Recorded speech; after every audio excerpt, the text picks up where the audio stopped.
The scent of sizzling ribs and slow-smoked brisket wafted through the neighborhood, a fragrant promise of good times wrapped in the rich aroma of hickory wood. Laughter echoed as kids darted around with sticky fingers, their joyful chaos blending with the smooth grooves of an old-school R&B playlist that filled the air. It was the kind of Saturday afternoon where everything felt right. Friends gathered, plates piled high, and the sun hanging lazily in the sky, until Karen appeared. There she stood at the edge of her yard, arms crossed so tightly it seemed she might snap in two, her lips a thin line of disapproval, her eyes narrowing at the plumes of smoke rising from my grill as if they'd personally insulted her. She complained before about my mailbox being an inch too high, my Christmas lawn decorations being too festive. But this time her gaze locked onto the barbecue like it was her ultimate nemesis. She didn't speak at first, just stewed there, taking deep, dramatic breaths as if my perfectly seasoned meat was a chemical assault on her lungs. Then, with the flair of a soap opera villain, she whipped out her phone and started dialing. I sighed. She's doing it again. Tony, my best friend, already 2 plates deep into the feast, wiped his mouth and muttered, "Man, she's bluffing." But Karen turned, locked eyes with me, and spoke into the phone loud enough for everyone to hear. "Yes, I'd like to report an illegal gathering. Excessive smoke, loud noise, possibly hazardous conditions. It's extremely disruptive." She paused, nodding like the dispatcher could see her, then added, "It smells like chemicals." Tony whistled, "Oh, she's committed." I waved at her, half laughing. "Karen, you're calling the cops on barbecue smoke, on a Saturday, in America." She turned away, murmuring into her phone with that self-righteous tone that made HOA meetings unbearable. The party went quiet for a moment, people exchanging glances. Should they keep eating or bolt like fugitives? I rolled my eyes. "All right, everyone, place your bets. 5 minutes before the cops show up." Laughter rippled through the group, but the tension lingered. This was her 3rd stunt this year, and while I usually shrugged it off, today felt different. This wasn't just about a barbecue. It was a power move, and she was determined to win. 10 minutes later, sirens announced their arrival. 2 patrol cars rolled up, lights flashing but sirens mercifully silent. A few guests shifted nervously, but I knew better. I strolled over to meet the officers before Karen could pounce, flashing my best host smile. The older cop, a middle-aged guy with a weary "I hate my job today" expression, stepped forward. "We got a call about a disturbance," he said, sniffing the air. I gestured behind me. "Yep, a serious one, best brisket this side of the city. You guys want a plate?" The younger officer, barely hiding a smirk, elbowed his partner. "Told you it was a barbecue call." Karen stormed over before I could savor the moment. "Excuse me, officer, this man is creating a public nuisance. That smoke is toxic, my allergies are acting up, and the noise. This is a residential neighborhood, not a frat house." The older cop gave her a look I'd only seen dads give kids begging for candy before dinner. "Ma'am, we're here for a disturbance, not a cookout critique." Karen gasped, affronted. "So you're just going to let him do whatever he wants?" The officer sighed. "Unless he's violating a noise ordinance, setting an actual fire, or disturbing the peace, there's not much to do. Looks safe to me." I clapped my hands. "Well, that settles it. Officers, grab a plate, make the trip worth it." The younger one raised an eyebrow. "For real? Best ribs in town, guaranteed." The older one hesitated, then shrugged. "Well, I'm off duty in 20 minutes.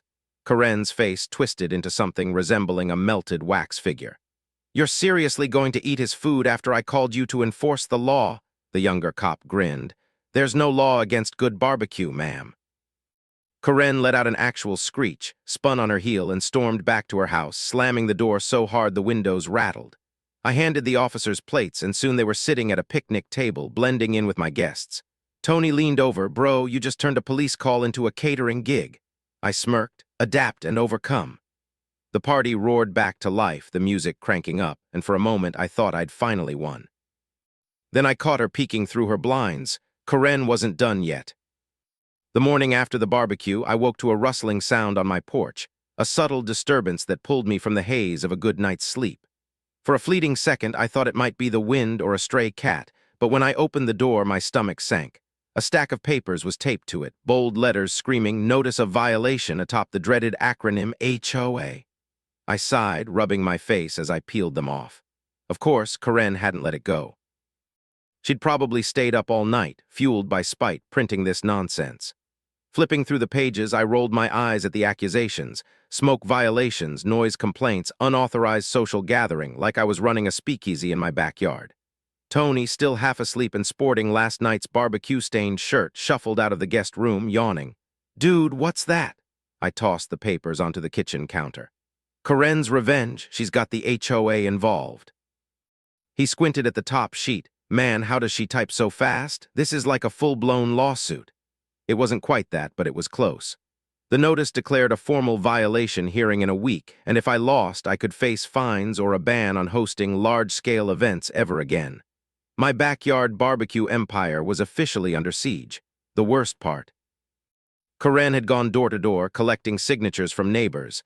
Some were the usual suspects who'd never liked me, but a few names stung, people who'd eaten my ribs, laughed at my jokes. "Betrayal, thy name is backyard politics." Tony whistled. "So what's the plan? Pack up and surrender, or we fighting back?" I grinned, grabbing a coffee mug. "Oh, we're fighting back, but we're doing it smart." The first step was intel. I'd never bothered with the full HOA handbook, and I'd bet Corinne hadn't either, just skimming enough to weaponize the rules.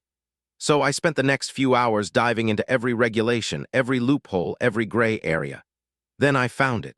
My barbecue was a private event, but nothing in the bylaws banned public events, especially if they were community-based and served as a neighborhood improvement initiative. The moment I read that clause, an idea sparked. If Corinne wanted to play dirty, I'd play smarter. By day's end, I'd printed a new flyer, not a summons but an invitation. The first ever neighborhood barbecue festival, open to all, with food, games, and live music. The kicker: I'd already called the local police department, who were happy to supervise after their rib-fueled visit. Tony peered over my shoulder as I stapled the first flyer to a community board. "Bro, you're really doing this." I grinned. "Oh, I'm really doing this." Corinne saw it before noon the next day. I knew because I caught her staring at it, mouth twitching in barely contained rage. I thought she might rip it down, but she just stormed off. The storm was brewing. That night my doorbell rang. I braced for another nasty letter or a showdown, but there stood Corinne, smirking, a stack of documents in hand. "Nice little stunt you're pulling," she said, her sweetness dripping with venom. I folded my arms. "Thanks, I try." He stepped closer, voice low. "Do you really think you can turn the neighborhood against me?" I laughed. "Corinne, you do that yourself." Her smile vanished. "You're making a mistake." I took her papers, another HOA complaint, but this time she'd escalated, filing a petition to limit community gatherings to board-approved events only. If she got enough signatures, she could rewrite the rules. I sighed. "You ever just go to a movie or something? Normal people things." Her eyes narrowed. "I'm going to win this." Leaning against the doorframe, I shrugged. "Guess we'll see." The next few days turned into a signature war. Corinne pounded the pavement with her petition while I rallied support for mine. It felt like a political campaign, but the stakes were higher than some HOA rule. It was my right to grill in peace. Then the sabotage started. First, my grill vanished from the backyard, reappearing on the curb the next morning with a note: "Fire hazard." Next, my festival posters began disappearing overnight, ripped from bulletin boards, even in local stores. No one saw anything, no one fessed up, but I knew. Then came the gut punch. Mr. Thompson, 3 houses down, a barbecue regular with his six-packs and grilling tips, wouldn't meet my eye when I knocked to confirm his attendance. "Look, Jay," he muttered, shifting, "I just think maybe it's best if we keep things peaceful." "Peaceful?" I repeated, incredulous. "You love my barbecue." He winced. "I know, but Corinne's got connections, city involvement, health inspections, noise fines." "I can't be part of that." I stared, then exhaled. "So that's how it is." He nodded, ashamed. "I'm sorry, man." I walked away without another word, her influence sinking in deeper than I'd thought. That night I sat in my backyard, staring at the empty spot where my grill once stood, the weight of Corinne's dirty tricks settling over me like a cloud. Tony plopped down beside me, cracking open a beer. "So what now? She's pulling every move in the book." I tapped my fingers against the armrest, the gears in my mind turning. "Now we go bigger." Tony raised an eyebrow. "Bigger than a barbecue festival?" I smiled. "Way bigger." Corinne thought this was just about barbecue, a petty neighborhood spat, but she'd miscalculated. She'd lit a fire in me, and I wasn't just aiming to win. I'd make sure she'd never forget it. The morning of the festival dawned, and the air buzzed with the scent of smoked meat and the unspoken tension of an impending showdown. The setup was flawless. Rows of tables draped in checkered cloths lined the park. Vendors from across the city had joined, turning my little idea into a sprawling event. Live bands tuned up on a small stage, balloons and banners stretched across the street, welcoming a growing crowd. Ribs, brisket, and burgers perfumed the air, mingling with laughter and chatter. It should have been perfect, but something gnawed at me. Karen had been too quiet for the past 24 hours, a silence that wasn't surrender but strategy. Tony nudged me as I checked the grill. "I don't trust it, man. Feels like the movie moment where the villain, waiting for the hero to slip." I nodded, scanning the crowd. She's got something up her sleeve, we just don't know what yet. The festival kicked off strong. People poured in, plates piled high, even some of Karen's initial allies drawn by the irresistible aroma, their loyalties wavering. The local news showed up, framing it as a feel-good community story. I gave a quick interview, emphasizing unity over division, but kept glancing over my shoulder. Karen was still MIA. Just as I started to hope she'd given up, the fire trucks rolled in. 3 of them, lights flashing, sirens off, their presence slicing through the festive hum. A fire marshal stepped out, clipboard in hand, his eyes sweeping the scene with cold authority. The music softened, the band faltered, and murmurs rippled through the crowd as the mood shifted from joy to confusion. Then Karen emerged from behind the trucks, a smug smile curling her lips, a paper clutched like a trophy. "Jay," she called, voice syrupy with fake politeness, "looks like you've got a problem." The marshal approached, flipping through his notes. "Sir, we received multiple complaints about an unauthorized open-flame event. We need to inspect." I clenched my jaw. "Are you serious?" Karen folded her arms, eyes gleaming. "Fire safety's important, Jay. Wouldn't want anyone hurt." The marshal and his crew moved toward the grills, checking everything. I knew it was up to code, fire extinguishers in place, spacing perfect, but that wouldn't stop them from finding something to twist. Tony whispered, "She called the fire department on a barbecue festival. She's a supervillain." I exhaled, forcing calm. "Yeah, well, I've got a plan too." Karen watched from the sidelines, arms crossed as the inspectors combed through. I approached her, voice low. "You're really willing to ruin this for everyone?" She tilted her head, smiling that infuriating smile. "It's not personal, Jay, it's rules." I chuckled. "You should have left it alone." "Now you've given me the perfect excuse to go bigger next year." Her smile flickered, but she snapped back. "There won't be a next year after today. The HOA will have all the proof it needs. These events are disruptive. Enjoy your little festival while it lasts." The marshal returned, glancing between us. "Everything's up to code, no violations. We're good here." Karen's jaw tightened. "Are you sure? Did you check the fuel sources, the spacing?" He cut her off. "Ma'am, everything's fine. This is a legal event. We're done." Her face flushed a shade of red I'd never seen, and the fire crew packed up, leaving as quickly as they'd come. The festival sprang back to life, the interruption fading, but Karen's eyes burned with defiance. She wasn't finished. As the music swelled and people resumed eating, I caught her creeping toward a vendor table, an unattended grill nearby, the chef busy with a customer. She glanced around, then reached for the propane tank. I moved before I could think, shouting, "Hey!" She twisted the valve, a sharp hiss of gas escaping before she jerked her hand back, feigning innocence. I lunged, tightening it just in time. The crowd hushed, heads turning, silence spreading as they processed what she'd done. She straightened, stammering, "Oh, I didn't," but it was too late. Everyone had seen it. A camera flashed as the local reporter, who'd been filming the festival, lowered their phone, eyes wide with disbelief. Tony stepped forward, shaking his head. "Yo, you really tried to sabotage a barbecue festival in front of the whole town." Karen sputtered, her composure crumbling, but the damage was done. Her stunt had backfired spectacularly. The crowd's murmurs grew into a mix of laughter and stunned whispers, and the police officers who'd been lounging with plates of ribs didn't hesitate.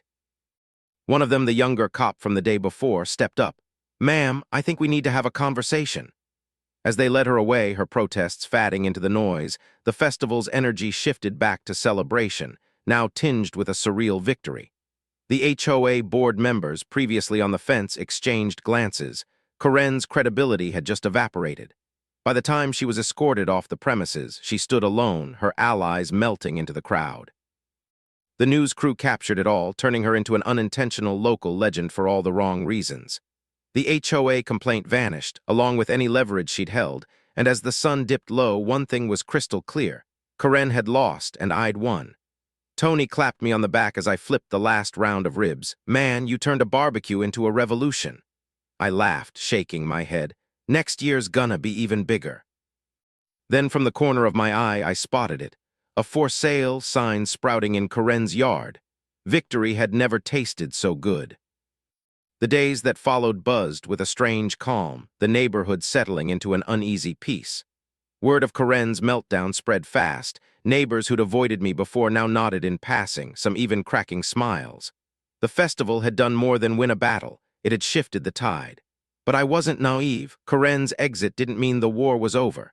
That sign in her yard felt less like surrender and more like a tactical retreat. Tony, ever the optimist, lounged on my couch a week later, scrolling through comments on the news site's festival coverage. Dude, you're a hero. Grill guy versus HOA tyrant. They're calling her BBQ Karen now. I smirked, sipping my coffee. Good, let her live with that. But as I skimmed the HOA handbook again, prepping for the hearing, just in case, I couldn't shake the feeling she'd left a parting shot. Sure enough, the mail that afternoon brought a thick envelope, no return address, just my name in her meticulous handwriting. Inside was a photocopy of her petition, still short on signatures but annotated with notes, names of neighbors she'd pressured, dates, even vague threats like "City will hear about this." It was a blueprint of her campaign, abandoned but detailed enough to stir trouble if it fell into the right hands. Tony peeked over. She's gone full stalker. Should we be worried? I folded it up. Nah, she's just bitter. This is her last gasp. The hearing came and went without a hitch. The HOA board, chastened by the festival fiasco, dismissed the violation in minutes. The chair, a gruff guy who'd secretly enjoyed my brisket, even winked as he banged the gavel. Keep the grills hot, Jay. Karen's absence was deafening. Her house sat dark, the for sale sign gathering dust. But the neighborhood wasn't the same. People started talking again, really talking, over fences, at mailboxes, like the festival had cracked open something long buried. I threw a small cookout the next weekend, nothing fancy, just a few friends and some ribs. Mr. Thompson showed up, six-pack in hand, sheepish. Jay, I owe you an apology. Karen had me spooked. I handed him a plate. Water under the bridge, man. Just don't flake on me again. He grinned, relieved, and we clinked bottles. Tony, flipping burgers nearby, called out, See, you're the king of this block now. I laughed, but part of me wondered, had I just traded one kind of scrutiny for another? The victory felt solid but fragile, like it could shift with the wind. Then mid-bite my phone buzzed, a text from an unknown number. Enjoy it while it lasts. No name, but I didn't need one. Karen might have been selling her house, but she wasn't gone, not yet. I showed Tony, who snorted. She's haunting you from afar now? I shrugged. Let her try. I've got the grill, the people, and the will to keep this going. The cookout stretched into the night, music humming, and for the first time in months, I felt the neighborhood breathe easy. Karen's shadow shrinking, but not vanished. The weeks after the festival settled into a rhythm I hadn't felt in years. The neighborhood hummed with a quiet camaraderie, as if Karen's defeat had loosened some invisible grip. People waved from porches, kids played louder, and my grill stayed busy with impromptu cookouts that drew familiar faces and a few new ones. The for sale sign in Karen's yard yellowed under the sun, a relic of her retreat, but that cryptic text, "Enjoy it while it lasts," lingered in my mind like a splinter. Tony brushed it off as her final jab, but I wasn't so sure. She'd always been a planner, a schemer, and losing publicly wouldn't sit well with her. I kept the petition she'd mailed me tucked away, its scribbled threats a reminder she'd once had sway, enough to turn neighbors like Mr. Thompson against me. Speaking of him, he'd become a regular again, showing up with beers and grilling tips, trying to rebuild the bridge he'd burned. Jay, I still feel like an ass, he admitted one evening, poking at the coals. I shrugged, flipping a burger. You're here now, that's what counts. He nodded, but I caught the flicker of guilt in his eyes. Karen's influence had rattled more than just him, and I wondered how deep her roots still ran. Then came the first hint of trouble. A city inspector showed up unannounced, clipboard in hand, poking around my backyard with a vague explanation about anonymous complaints regarding grill safety. I walked him through it, extinguishers, spacing all still up to code from the festival, and he left with a shrug, no violations cited. Tony, sprawled on a lawn chair, watched him go. Anonymous, huh? Bet I can guess who. I nodded. She's not here, but she's not gone. The next day, a neighbor down the street, Mrs. Ellis, a sweet older lady who'd loved the festival, mentioned offhand that someone had called her, asking pointed questions about my disruptive gatherings. She hung up, but the call unnerved her.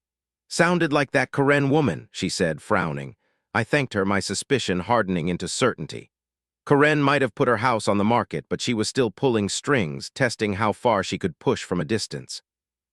I didn't have proof yet, but I wasn't about to let her ghost me into submission. Tony, ever the strategist, suggested, "We need eyes on her next move. Maybe check where she's at, realtor might know." It was a start. I called the listing agent casual-like and got a curt, "She's relocated temporarily out of state," with no details. Out of state didn't mean out of reach, not for someone like her. That weekend, I threw another cookout, small, deliberate, a test. The usual crew showed, plus a few curious newcomers, and the vibe was easy, the grill pumping out ribs that drew praise. But halfway through, my phone buzzed again, another unknown number. "Nice try, but I'm watching." I showed Tony, who laughed. "She's bluffing. How's she watching from wherever she is?" I scanned the street, half expecting her peering from a car, but it was empty. Still, the message gnawed at me. Later, as we cleaned up, Mr. Thompson lingered, hesitant. "Jay, I heard something. Karen's been calling people, saying she's got evidence to bring to the city council. Noise, safety, whatever she can scrape together."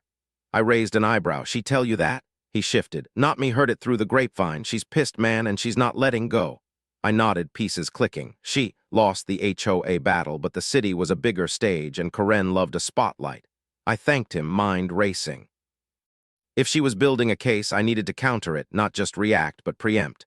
Tony, stacking plates, grinned. "What's the play, Grill King?" I smirked. "We go public again, bigger, louder, untouchable. She wants a fight. I'll give her a war she can't win." The next morning, I started planning, not just another cookout, but a block party, fully permitted, city approved, a middle finger to her shadow games. I called the police, the fire department, even the mayor's office, pitching it as a community win. They bit hard. Permits came quick, and flyers went up, bold and bright. "Second annual barbecue bash, all welcome." Karen could watch from wherever she was. I'd make sure she saw it, burn her out of relevance for good. The block party took shape faster than I'd expected. A beast of an event fueled by spite and a hunger to bury Karen's lingering shadow once and for all. Permits in hand, I turned my backyard into command central. Vendors signed on, bands booked, even a bounce house for the kids, courtesy of a local rental guy who'd loved the festival. The police and fire department RSVP'd, half joking they'd bring their own plates this time, and the mayor's office sent a rep to officially endorse it, smelling good PR. Flyers blanketed the neighborhood, bold red letters screaming, "Second annual barbecue bash, all welcome," a deliberate jab at Karen's petition to choke out gatherings. Tony, stapling one to a telephone pole, grinned. "She's gonna hate this, probably choking on her kale salad wherever she's hiding." I laughed, but my eyes flicked to her empty house, the "for sale" sign now tilting slightly, a silent witness to her absence, or so I thought. The text had stopped after that last "I'm watching," but the quiet felt loaded, like the calm before a storm only she could brew. I wasn't just throwing a party, I was daring her to show her hand. The day arrived hot and clear, the air thick with the scent of charcoal and anticipation. Tables stretched down the street, grills roared, and a crowd swelled, neighbors, strangers, even some faces from the festival who'd heard the legend of Grill Guy. Music pulsed, kids shrieked from the bounce house, and the mayor's rep posed for photos, a plate of ribs in hand. It was bigger than the festival, louder, a living testament to everything Karen despised. I worked the main grill, flipping burgers, scanning the scene, part host, part general. Tony sidled up. "No sign of her yet, huh?" I shook my head. "She's too smart to crash this. She'll hit from the sidelines." And she did. Mid-afternoon, a city council van rolled up, two suits stepping out with clipboards, faces blank but purposeful. The crowd didn't notice, but I did. They beelined for me, one flashing a badge. "We're here on a complaint, noise levels, permit violations, public safety concerns." I kept my cool, handing over the paperwork. "All permitted, police, fire, mayor's office signed off. Check it." They did, flipping through, frowning as every box checked out. Tony, hovering, whispered, "Her fingerprints are all over this." I nodded. "She's testing the city angle. HOA didn't work, so she's climbing the ladder." The suits left after 20 minutes. No citations, just a curt "we'll follow up." The party roared on, unfazed, but I knew she'd try again. Then came the real blow. Late in the day, as the sun dipped, my phone buzzed. A photo, this time, no text. It was my grill, the one she dumped on the curb weeks back, now sitting in a landfill, time-stamped that morning. I stared, adrenaline spiking. She wasn't just watching, she was moving, or had someone here doing her dirty work. Tony peeked. "What the hell? She's got spies." I scanned the crowd again, Mr. Thompson laughing with neighbors, Mrs. Ellis handing out cookies, nothing obvious but the unease crept in. "She's not out of state," I muttered, "or she's got a proxy." The party ended on a high, cheers echoing as the last band rapped, but that photo gnawed at me. Next morning, I called the landfill. Yep, someone had dropped it off. No name, cash payment. Dead end. Tony, nursing a coffee, said, "She's playing ghost. How do you fight that?" I leaned back. "You don't fight a ghost, you expose it." I dug out her petition, cross-referencing names with who'd been at the bash.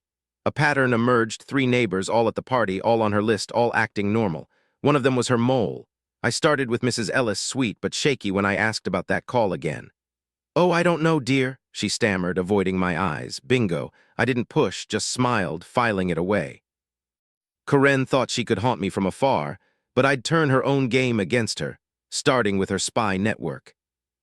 The realization that Karen had a mole, or moles, shifted everything, turning my victory lap into a chess match. Mrs. Ellis's nervous dodge was a threat I couldn't ignore, but I needed more than a hunch to unravel Karen's web. The block party's success had bought me breathing room, but that landfill photo proved she was still in the game, orchestrating from the shadows. Tony, sprawled on my couch the next day, flipped through her petition notes. 3 names from the bash: Ellis, that quiet guy Rick, and Thompson. "You think she's got all of them?" I paced, coffee in hand. "Maybe not all, but at least one." Ellis flinched when I pressed her. "Thompson's too guilty to be a double agent. Rick's the wild card." Rick lived 2 houses down, kept to himself, but he'd been at the party, hovering near the edges, never eating much. I'd written him off as shy, but now his silence felt calculated. "We tail him?" Tony asked, half joking. I smirked. "Nah, we bait him." If Karen was feeding intel through a proxy, I'd give them something to chew on, something she couldn't resist biting. The plan was simple: leak a fake move, watch who ran with it. I told a tight circle: Tony, Mr. Thompson, Mrs. Ellis, and Rick, about a secret cookout next weekend, off the books, no permits, pure defiance. "Gonna push the limits," I said casually, eyeing their reactions. Thompson laughed. "You're a madman, Jay." Ellis fidgeted, muttering about noise. Rick just nodded, blank as ever. Tony and I set the trap, cameras from a buddy's security gig, angled at my yard and the street, motion triggered. For a week, nothing. Then Friday night, the footage caught it. Rick, 2 a.m., sneaking a photo of my grill setup through the fence, texting it off fast. "Gotcha." I called Tony over, replaying it. "That's her link. He's feeding her pics." Tony whistled. "Dude, a ninja. What's she planning with that?" I grinned. "Doesn't matter. She thinks I'm breaking rules. Let's flip it." I staged the cookout. Grill on, music low, a few friends, but kept it legal, permits filed quietly. Rick showed again, snapping pics, oblivious to the second camera catching him. Monday, the city suits returned, armed with new complaints. Grill too close to the house, noise past curfew. I handed over the permits, smirking. "Check the timestamps. Rick's pics are off. Here's my proof." I showed the footage, legal setup, Rick skulking. The suits blinked. "We'll investigate this." They left, rattled. 2 days later, Mrs. Ellis knocked, pale. "Jay, I need to tell you, I didn't mean to help her. She called, threatened fines, said she'd get my grandkids' school involved. I just answered her questions." I softened. "It's okay, you're out now. What's she want?" Ellis sighed. "Updates on you events, anything to twist. Rick's her real soldier, though." I nodded, her confession locking it in. That night, Tony and I brainstormed. Rick was the key, but Karen was the head. I called the realtor again, pushing harder. "Where's she at? I've got evidence she's harassing from afar." A pause, then. "She's in a rental hour away, still local." Local enough to pull strings. I dug online, ex-posts, public records, finding her new address, a quiet suburb. "We confront her?" Tony asked. I shook my head. "No, we expose her, publicly." The next move was a flyer, not for a party, but a neighborhood watch update, detailing her sabotage, Rick's pics, Ellis's coerced calls, all time-stamped, all provable. I dropped it at every door, mailed it to the HOA, even sent it to the news crew from the festival. The response was instant. Neighbors buzzing, HOA board fuming, a reporter calling for comment. Rick vanished from his house overnight, blinds shut. Karen's rental went silent too, no answer when the news knocked. Tony laughed. "You smoked her out." I nodded, but kept the grill ready. Silence didn't mean surrender. Her for sale sign still stood, but now it felt like a tombstone. Her reign was crumbling, and I'd lit the match. The fallout from the neighborhood watch update hit like a shockwave, rippling through the streets and beyond. Neighbors who'd stayed neutral now whispered Karen's name with a mix of awe and disdain. Her sabotage laid bare in black and white flyers, her proxy Rick's photos a damning exhibit. The HOA board, humiliated by their ex-enforcer's antics, issued a terse statement disavowing her, while the news crew ran a follow-up. Barbecue hero exposes HOA revenge plot. Tony, sprawled on my porch with a soda, scrolled the comments. They're calling you a legend, man. Grill guy strikes back. She's toast. I leaned on the railing, eyeing her dark house, the for sale sign now a weathered monument to her downfall. Rick's place stayed shuttered too, no sign of him since the flyer drop. Mrs. Ellis stopped by, apologetic but relieved. I can't believe she dragged us into this. I'm done with her. I smiled. You're good, Mrs. E. She played dirty, not you. Still, the silence from Corinne's rental an hour away gnawed at me. Silence wasn't her style, not after a public gut punch like this. I'd smoked her out, but I hadn't snuffed her out. Then a week later, the final twist landed. A thick envelope arrived, no return address, just my name and her sharp script, echoes of her last mailing. Inside, a single page. You think you've won, but I'm not the only one watching. Enjoy your little kingdom for now. No signature, just that vague threat, chilling in its ambiguity. Tony frowned. She's bluffing, right? She's got no moves left. I tapped the paper, maybe. Or maybe she's hinting at something bigger, city council, new allies. She's too stubborn to quit cold.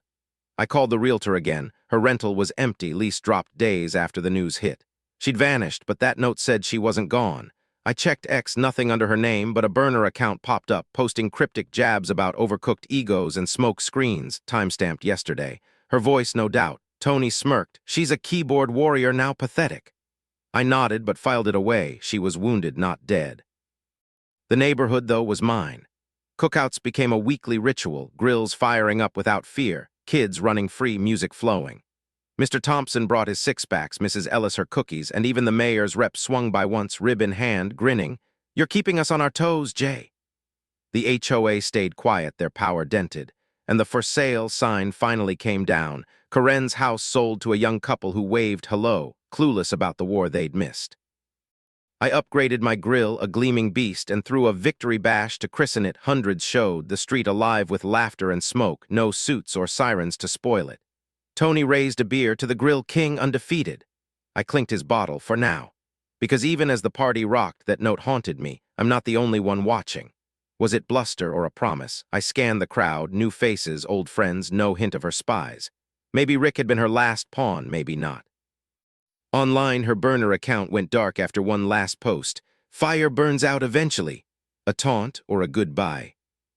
Months later, peace held.